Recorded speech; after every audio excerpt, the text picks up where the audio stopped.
Je vais te dire exactement ce que je sais de toi. Aujourd'hui, tu souffres. 98% de ton temps, tu souffres de douleurs chroniques, inflammatoires, et pas que.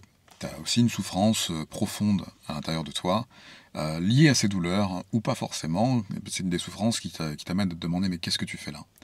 Tu te sens perdu, angoissé, stressé, sans aucune légitime raison, et t'as qu'une envie, c'est de sortir de cet enfer que tu as l'impression d'avoir constitué toi-même. Même si parfois tu cherches des réponses à l'extérieur avec des thérapeutes X et Y qui t'ont orienté vers d'autres thérapeutes peut-être parce qu'eux-mêmes n'avaient pas de solution pour toi.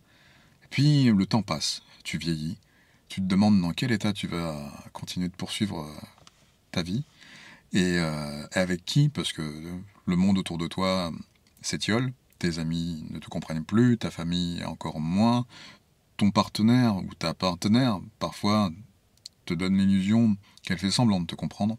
Et c'est pas, c'est pas si éloigné de la réalité que ça, dans le sens où, pour te comprendre complètement, il faudrait que les personnes soient dans ton corps. Il faudrait que les personnes ressentent ce que tu ressens. Et évidemment, tu sais de toi à moi que c'est pas possible. Alors, ce que je te dis là te parle forcément puisque tu as été à la recherche d'une solution pour te sortir de là, et tu ne l'as pas encore trouvée, cette solution. Je ne vais pas t'annoncer que tu vas la trouver dans les 10 prochaines minutes. Par contre, je vais t'annoncer une chose importante, c'est que tu n'es pas le seul et tu n'es pas la seule à être coincé dans ce bourbier actuellement et depuis des années, peut-être même des décennies. La plupart d'entre vous, vous vous êtes bloqués et contraints de vous complaire, sans le vouloir, mais tout en le sachant. C'est très paradoxal ce que je dis, mais c'est exactement ça.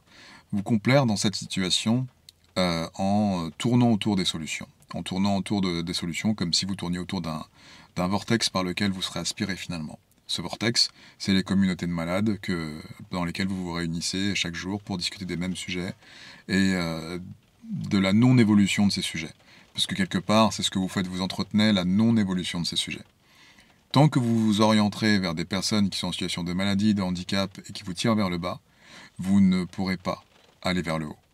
C'est quelque chose que j'ai heureusement compris dès le départ, et lorsque j'ai décidé de tourner le dos à la médecine, pour les raisons des pathologies qui sont les miennes, et c'est là que j'ai compris quelque chose d'évident. C'est qu'à partir du moment où tu refuses ta place de malade, alors évidemment ça va aller en opposition avec le lâcher prise et l'acceptation, mais moi je te le dis, à partir du moment où tu refuses ta place de malade, tu éviteras de te complaire dedans.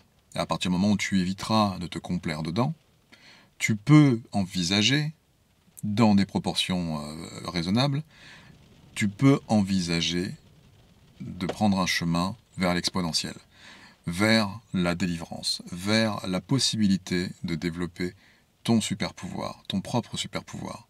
Et ça, il n'y a que en t'émancipant des gens, de ton entourage, de la complaisance de malade dans laquelle tu peux tomber au travers des groupes Facebook ou des associations ici et là. C'est comme ça qu'en fait tu pourras voir qu'il y a un chemin qui existe de l'autre côté. Tu as juste à tourner la tête, tu as juste à lever un peu le menton, tu as juste à te redresser un peu. Et tu verras qu'il y a une possibilité d'aller plus loin et d'améliorer ainsi tes capacités physiques et mentales de manière que tu peux même pas imaginer. Évidemment, ça demande un petit effort. Peut-être que ça va demander un plus gros effort pour certains.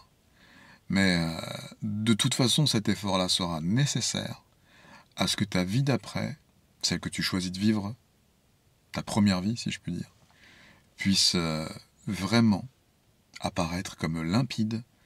Et tu te diras, mais pourquoi est-ce que j'ai pas pensé à ça avant? Tu n'as pas pensé à ça avant parce que c'était le chemin légitime qu'il fallait que tu prennes pour subir cette douleur et que cette douleur soit suffisamment forte pour que tu finisses par te dire, ok, j'accepte de regarder cette vidéo. Je te dis à bientôt, de l'autre côté.